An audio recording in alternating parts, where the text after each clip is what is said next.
Nandito naman tayo kung natin. Gamit na naman natin ang teknik na malupiton. Ito guys, tingnan natin ang teknik na malupiton na yan. Yan, may improvise tayo dito na teknik na malupiton para hindi pumasok ng ulan. Yan, oh. Ganyan lang yan guys, oh.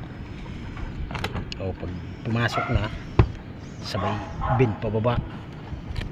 Oh, yan ang resulta. Ayan.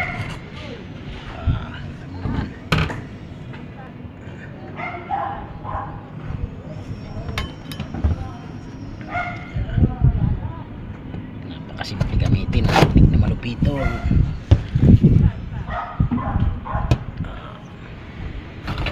Ayos guys, thank you for watching.